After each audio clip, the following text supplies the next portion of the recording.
you've just got to try. Sorry about that. Yeah.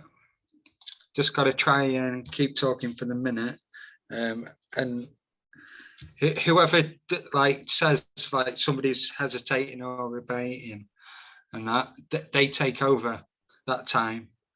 We're going to time for the minute, and then whoever's left talking at the end, they're the winner. Does that make sense? Cool. Okay, so we might as well spin the wheel and find out who's going to be talking first. Let me know when to start the timing. Okay. The other people talk. And Julie's ready to time. Brilliant. And I think on it. and I think Kev is picking the subject when we know who it is. Yep. Yes.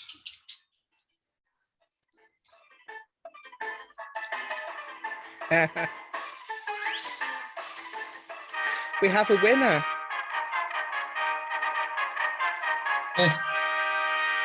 Angel, what's Angel's subject? Well-being. Oh, you have a minute on well-being. Starting from well-being. Usually what I do for my well-being is I like to take walks, and I have this little Zen garden. Can you guys hear me? Yeah. I have this little Zen garden it's a Japanese Zen garden with sand, and I kind of just use that for my well-being as well. But I also try to tell people a lot about meditating. I think it really helps, mostly in this fast-paced world that we live in with social media and then just trying to get out. I think it's helpful for their well-being. How much time do I have? Beep, hesitation. 3 seconds. Oh my God, I cut in at the end there. That's how you win this. Okay, I've got 8 seconds on well-being. Yeah. Well-being is something I don't know if I know an awful lot about. It's about being well. Am I there? No, you actually have 20 seconds. Just stop. Oh man, somebody else could have taken it. I think Julie. Was I on 7? You don't restart the minute. Oh, well, never mind. Sorry. Oh my God.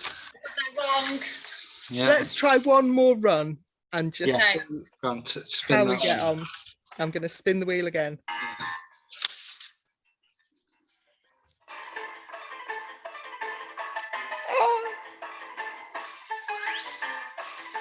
We have a winner, Ellen.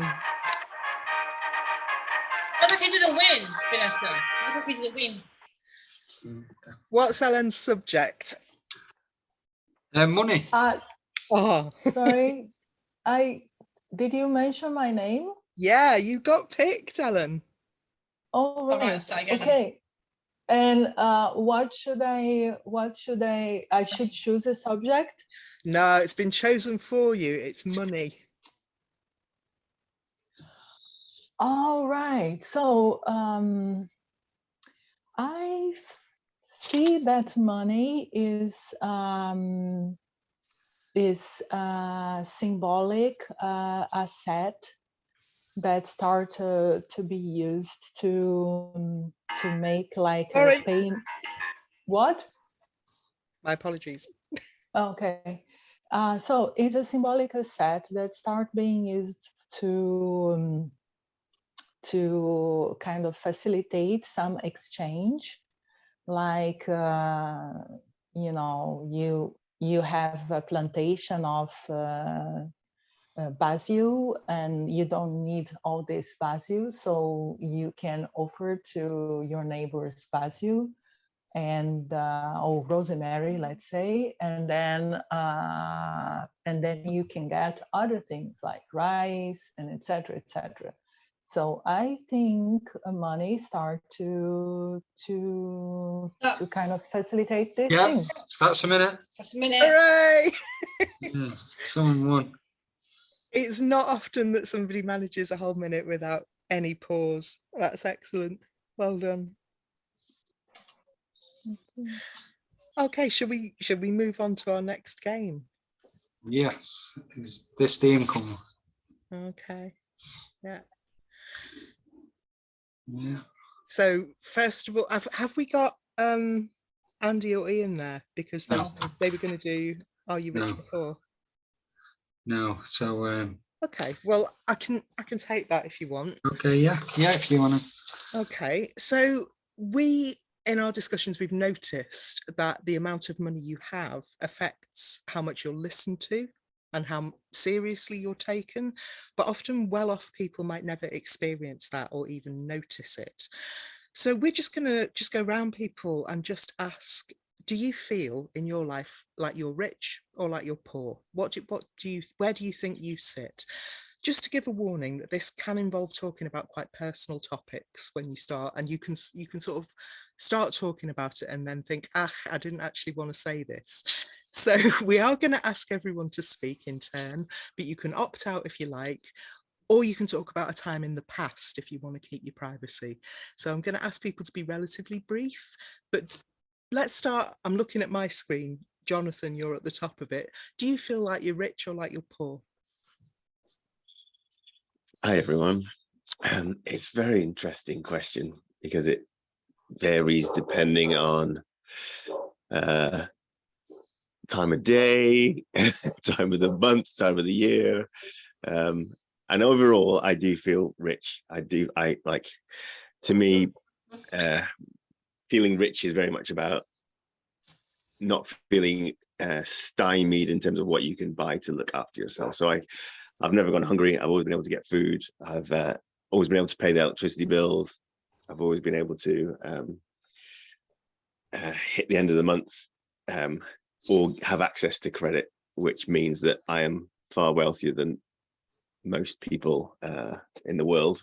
And certainly, I have members of my family who are less well off. So yeah, I do feel rich in that regard. However, I also qualify it with I feel like there's almost a point in life where you don't feel like there's anything more you want that money can get you. And that's probably also, I associate that with a feeling of being rich. And I'm not there, and I never really want to be there, because the whole desire of having something just out of reach very much is a healthy thing in, I suppose, the well-being of me. I like to strive for things. I like to feel like there's something to go after. If you feel like you've got everything, it can be very demoralizing. Yeah, what would you do next? Exactly. Interesting. Thank you so much. Amelia, do you feel like you're rich or like you're poor? Is she there? Oh, she is. Excellent. Well, I will not say that I'm poor, neither will I say I'm rich. Maybe kind of average, because I'm able to foot my bills. I get food to eat. I'm able to help others. So I feel like I'm in between. And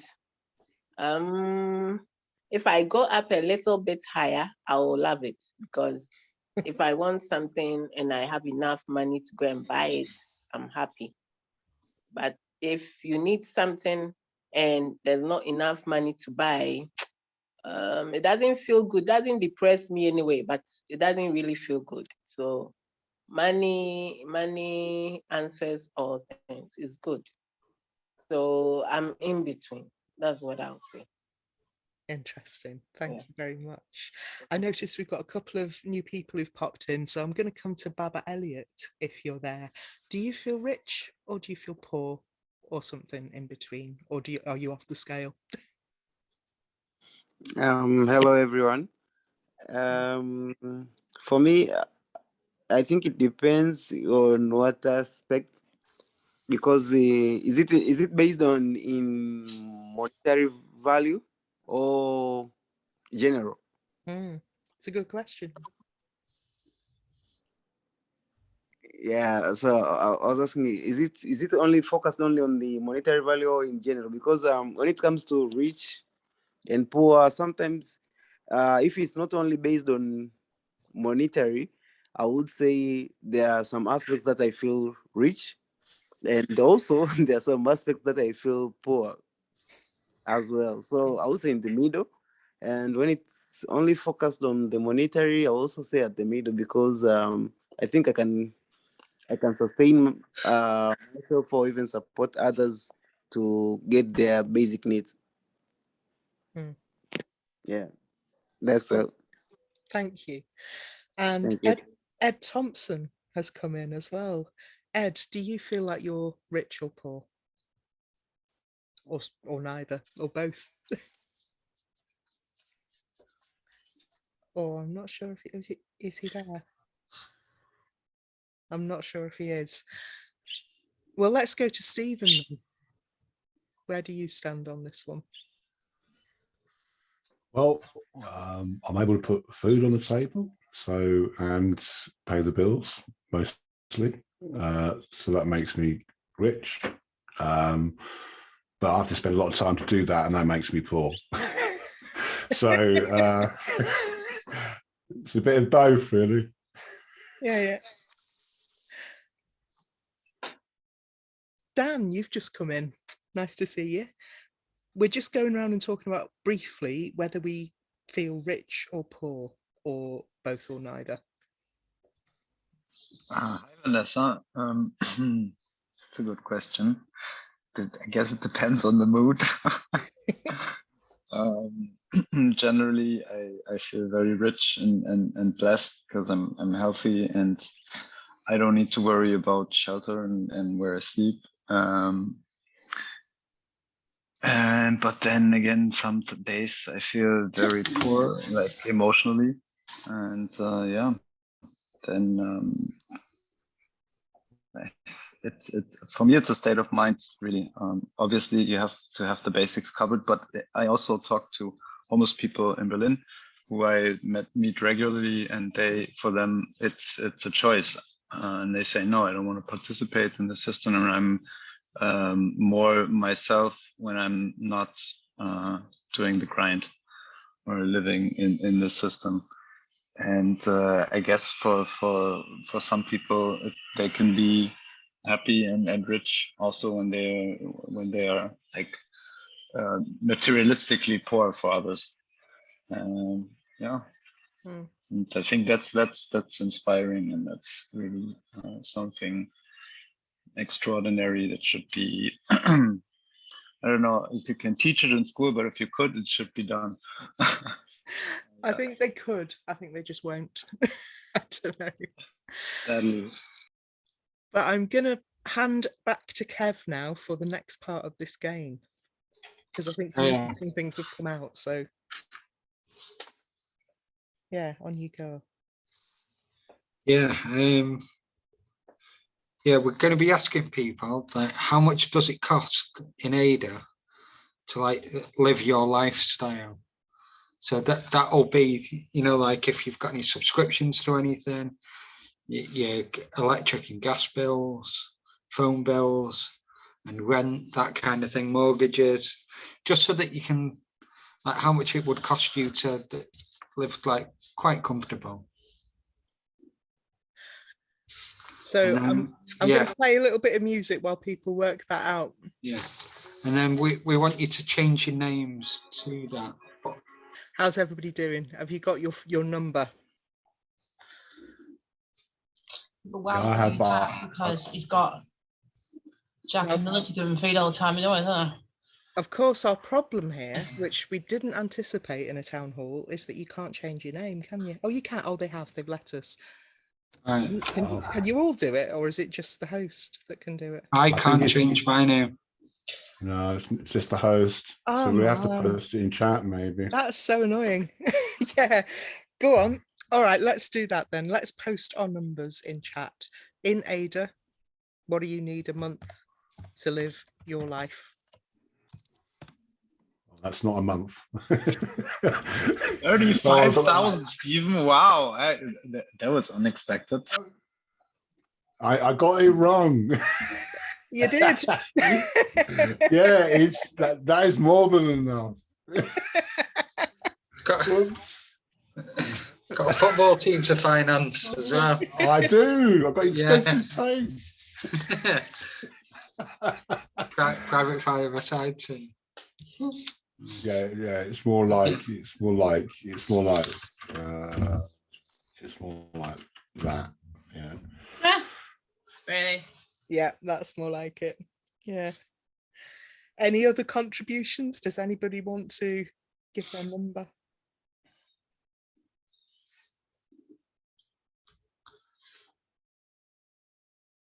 Oh, we've got quite a few more people come in. Nice to see everybody. What we're doing is we're working out what it costs in Ada for a month to live your life. So anything that you consider essential, whether it's your rent and your bills, or whether it's something else in your lifestyle that you couldn't do without, and work out that monthly total in Ada and stick it in the chat.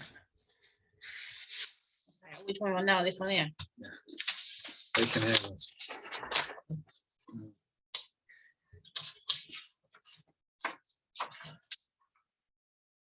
It's really interesting to see the range of like different people's, and what we were going to try and do is ask people to rename themselves with their figure, because often we think your wealth or your poverty is almost like a label that you carry. So unfortunately, because of the restrictions on a town hall, we can't do that, but at least we can see it in the chat. But I think, Kev, you've got some questions for people. Yeah. Yeah, so can I go to Dan, because I think he put his as the lowest that I noticed. There might be somebody else that's noticed. And do you feel in control of your life with money?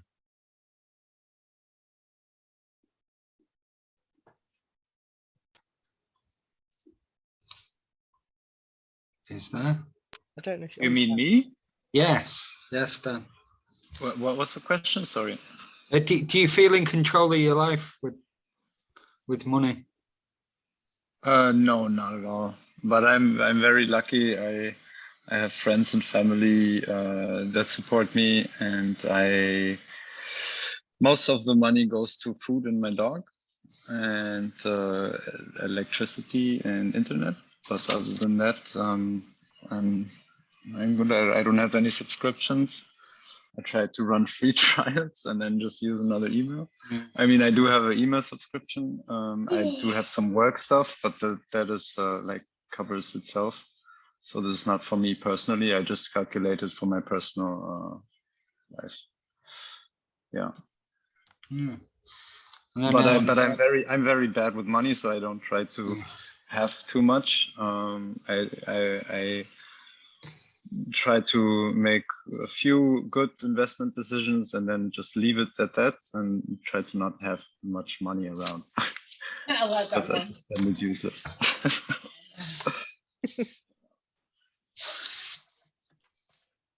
Yeah, and then same question to Jonathan, because he was the highest, I think. Yeah. Yes. Well, it kind of looks scary writing it down. It's a very good thing to think about. What was the question? Sorry. Do you feel in control of? I do feel in control, yes. And I think put that down to I've got so many people dependent on me. We're a family of 5, and then there's extended people that we help as well, and that means that you have to be very controlled. So everything's very tightly controlled. There's no overspending, and yeah. So it is, and it's a chore, really. It's hard work. So yeah, there's, it always comes back to, is there freedom with what you've got? And there is, but it's not, time poor and money rich is not a good place to be, really. So I would like to replace more of my money making with time. That'd be great. But then you've got responsibilities and dependence that it's not possible currently. It will be one day when I'll retire, and then I'll live off Cheerios and be happy. Yeah, and then Angel, like, do you ever find that people judge you when it comes to money? I wouldn't say so.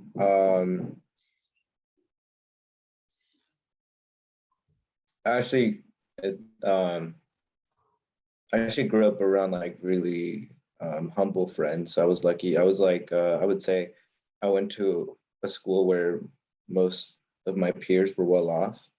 And I came from a family that wasn't at the same level, I would say. But the friend group that I became friends with, they were really humble people. So I just think it matters who you surround yourself with. And then they've always just been, they didn't judge me by my money, but by my character. And so we do Amelia. What kind of a lifestyle do you think that your money gets you?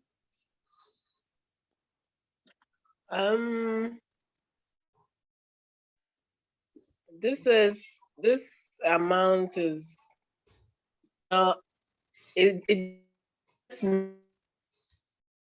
basic need.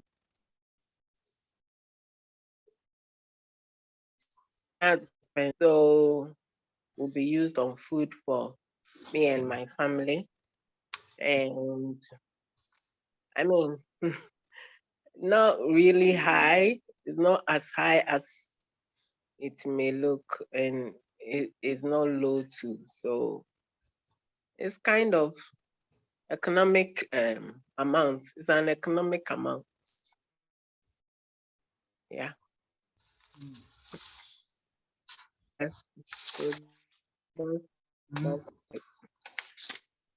Should we try one more question? Who hasn't spoken? I think either Ricardo or Zoe haven't spoken yet. Yeah. Yeah, so we can quickly ask the others, like, you know, just to give a contrast of different countries. I suppose if everyone could do this, just to say that what country you're in and what the cost of a pint of milk is. Yeah. Just see how. Can you hear me? Yeah. Okay. Hello, everybody. So my name is Ricardo. I am from El Salvador, actually. So was born there. And when I was 18, I moved over to Germany, where I've been living since then. So I've been more part of my life in Germany than I was in El Salvador. And yeah, for me, it was quite a surprise after my first visit, being 2 years in Germany, going back and realizing the big differences that we have in society in my country, in El Salvador. If you look at minimum wages there, you're looking somewhere around 230, 270 US dollar per month for basic work. Yeah, if you look in Germany, you're looking at a more or less factor of 10 to 15, depending on the type of work. You know, even let's say someone working on repairing stuff, etc., can earn quite good salaries in Germany, for example. Yeah, so it's an eye opener, and I'm glad also I came to Cardano because I see a lot of possibilities going forward to help people in developing countries. Wow.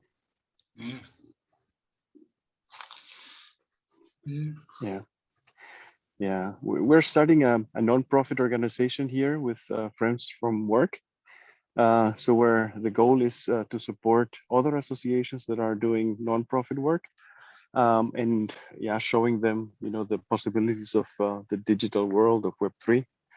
So yeah, quite exciting times, and a lot of discussions with the tax authorities here. Yeah, I imagine. Yeah, and just looking in the chat about the milk, It's probably the same price.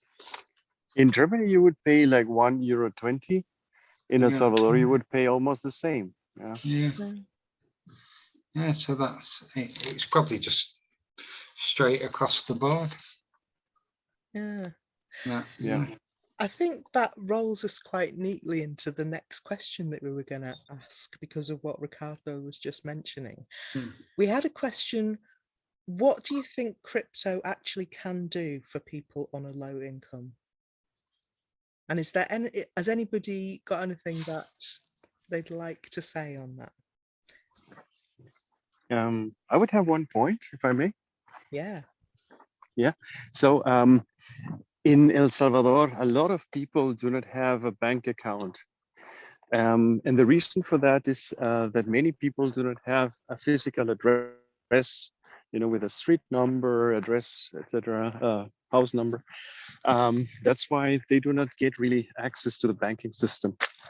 At the same time, they can access loans, but it's more or less from private institutions or people, and they charge somewhere between 30, 35, up to 45% of even for collateralized loans, like for a home or for a piece of land. Yeah, so I think this is where crypto can do a big difference by providing people with digital identities, and they can gradually and slowly build their credit, without the need to have a physical address in a bank account. Yeah, we used to have that problem in this country a lot, but we've got one of the major banks now that are doing it where you can actually get a bank account without. So that's probably why we don't see it a lot in this country. Like, for that reason. But yeah, definitely in other countries where this isn't possible, to them guys, it's very. It's called a basic bank account, isn't it? In the UK, you can get a basic bank account, but it's no frills. It's just basically you get your money paid in, and then you can take it out again. It's just even if you don't have a physical address. No, you don't need the address. I think they use the address of the bank. But it's been something that's like how it relatively, works, because as well, like and because for a while you couldn't get benefits as well without an address, but then you were able to use like the benefits office address as your own address. So I can imagine that, if you're in like El Salvador and you're trying to get on benefits with no bank account, then that's going to be impossible. Sure. There is another area where I see a huge potential for people from those countries, developing countries, and that is in providing services, for example, programming, or if you're a photographer, in Illustrator, and you can do some work via the internet, then you can ask for fair pay, for remuneration for what you do. So it's like, we have these shops here in Germany where you pay a little bit more for a piece of chocolate, but the people that are producing it are getting a bit more also. So I see a similar potential for services, especially in the IT and creative area. I see Zoe's got her hand up. Have you got a comment?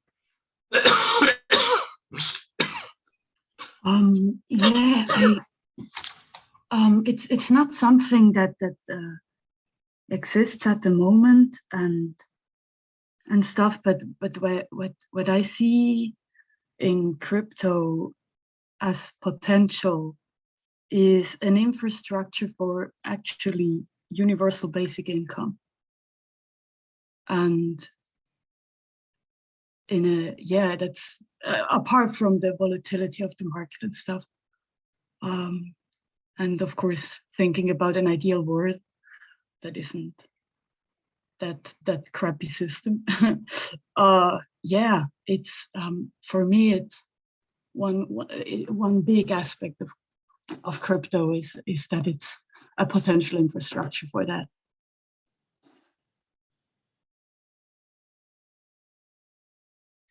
Yeah, I'd like to think so. One of the problems that we have talked about is that most countries, I think probably, but certainly the UK, they don't really understand crypto, and it's really difficult to know if it's going to affect your benefits and if you're going to be taxed in a way that you wouldn't want.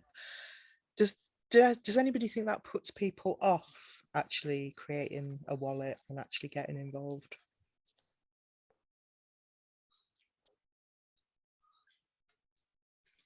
I think it's kind of everything about it. You know, we don't have regulations. It's the media focuses on the price and drops and pumps and dumps.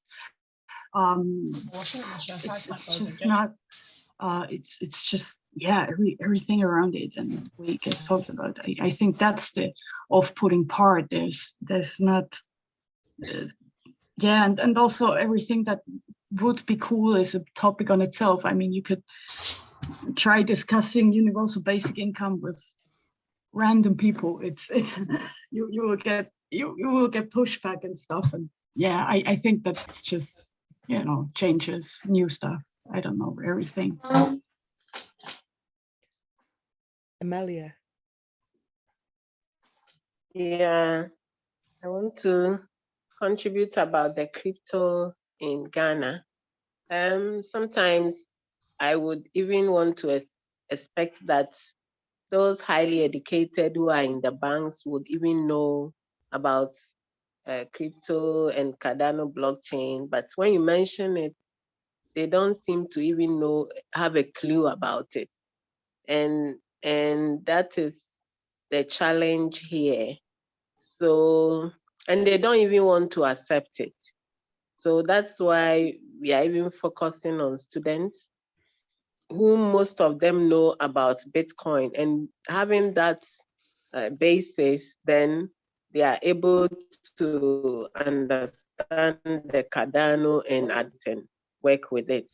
But those already in employment, you know, the adult population, they just refuse to know about crypto because they think it's not money you can use.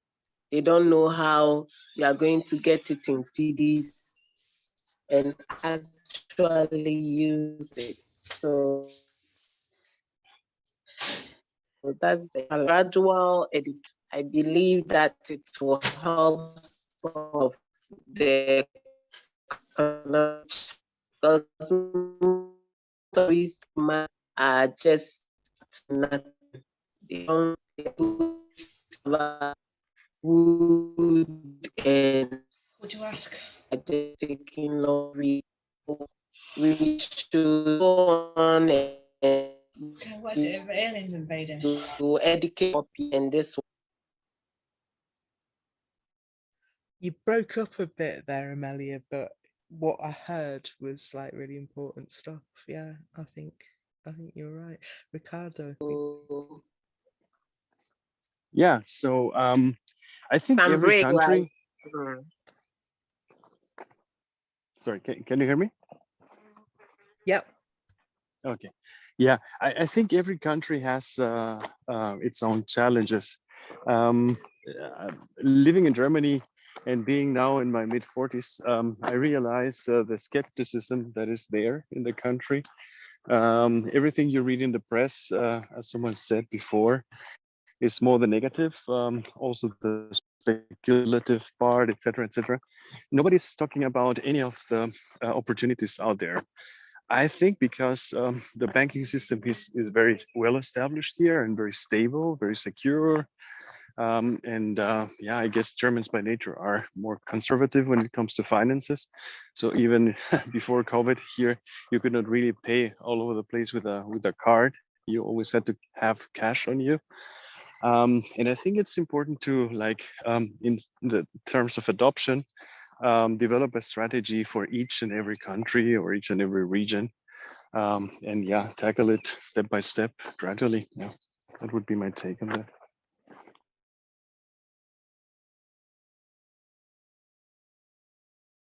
Angel, I'll let you go, and then I had a comment as well, but go on.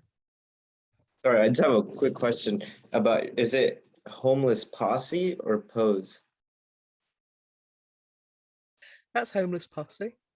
Posse, okay. That's what I was thinking too, but I think they introduced you as Pose. So I was like, I just want to Oh, make did sure. she? I didn't. Yeah. So there was a comment in the chat and I didn't understand what the comment was because I didn't hear that. That's quite funny. So Posse then, yeah. Oh dear. Yeah, I guess what I was going to say is it reminds me a little bit where we're at with cryptocurrencies or with blockchain technology generally. Reminds me a little bit of the very late 90s and the internet. There were people who used it. It had been around for a few years, but it was mostly academics and geeks.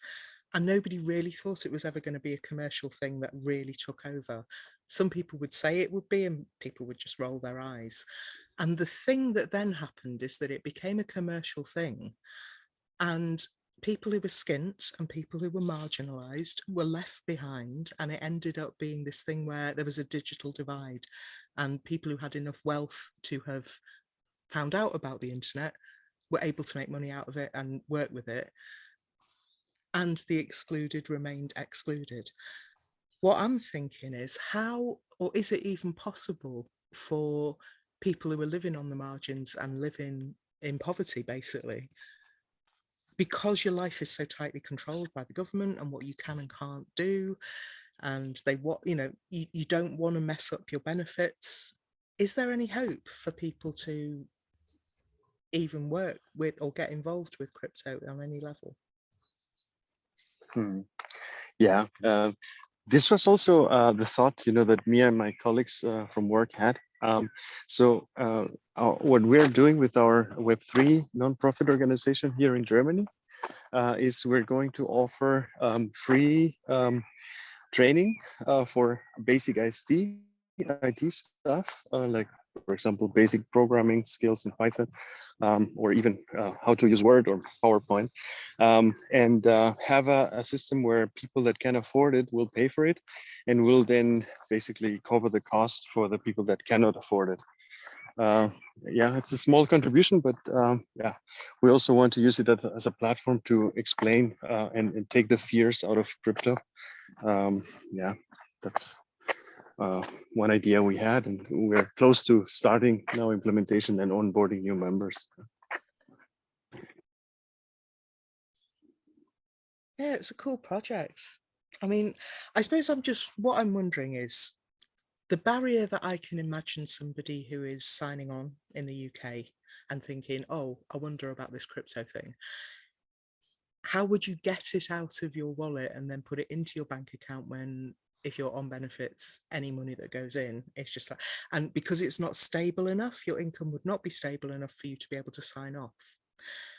What I'm wondering is that for people who are not in that situation, what barriers did you find towards adoption, or whatever we want to call it?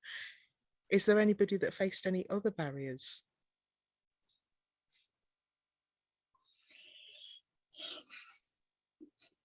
Like, for instance, Jonathan, did you ever hesitate to get involved with Cardano, for instance?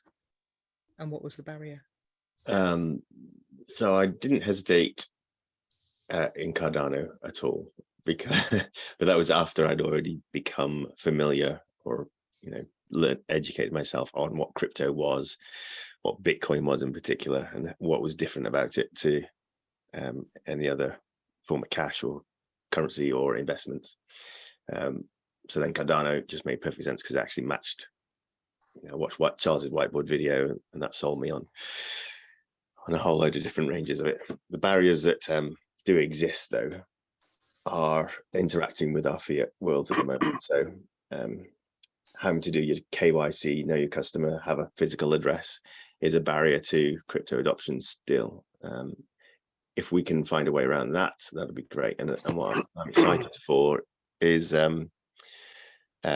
true peer-to-peer payments, and moving on from that, a way to the adoption of more vendors accepting ADA in particularly, or any DeFi crypto as payment for services, so that when we can start to see co-op, say for example, say they'll accept ADA payments. I mean, that would be a game changer, because suddenly then you've got the ability to move currency between wallets that anybody can set up without KYC, and then actually make payments for your groceries. Suddenly we then start to empower an economy that's very different to what we're living under now. Yeah, that's a massive thing. I mean, certainly in the HomelessHub project, when we mentioned crypto, that was the first question: is what can you buy with it? And it was like, it was kind of... Anyway, Stephen, you've got your hand up. Yeah, I had the same problem where, how do you get the money out to spend it? That kind of, well, the ADA out to spend it. And one of the things that changed my mind a bit was that you can, in the UK anyway, there's this thing where you can buy shopping vouchers or shop cards with crypto, which was quite a revelation, because it means that you could buy, stuff like groceries and books, for example, by buying cards. And that was the first time I thought that, right, okay, there may be something here.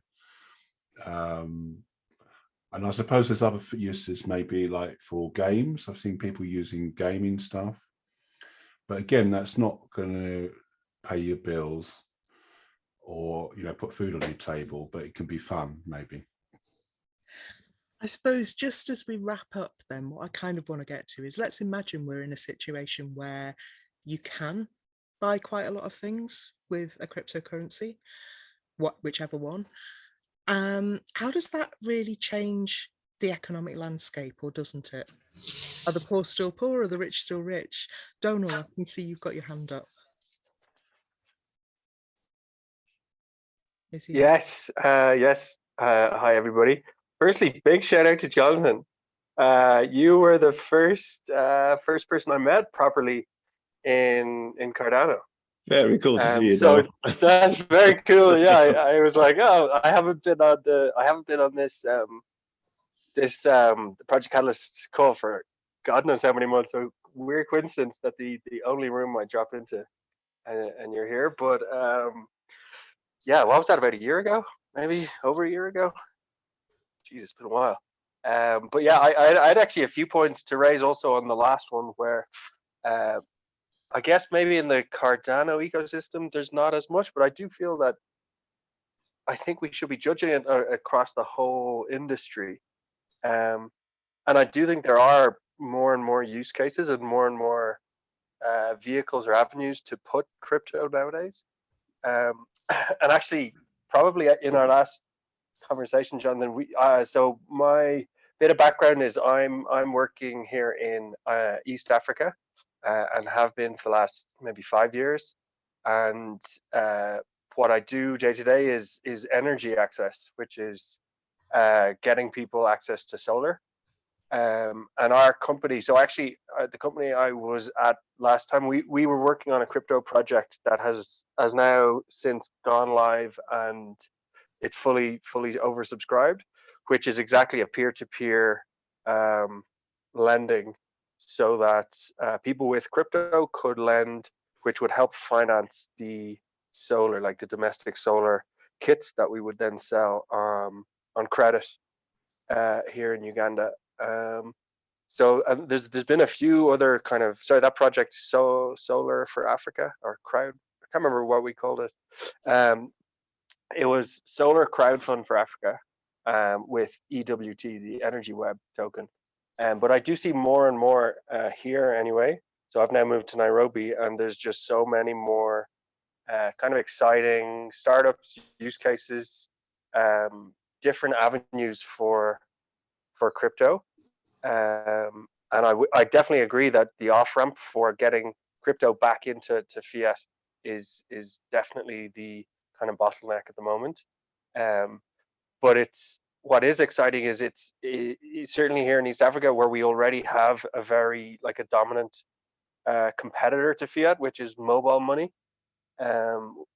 There's already existing networks of agents that are very fluent at moving money between fiat and mobile money. So the kind of that human infrastructure, a lot of that's in place in large parts of Africa. So I do really think that if crypto can plug into them, it's not going to be as big a shift as it might be back in America or in Europe, where the regulations would, I think, slow everything down. So I think the optimistic picture is that with reasonably good, I guess, use cases and channels, I think it can be quite quick when it does happen.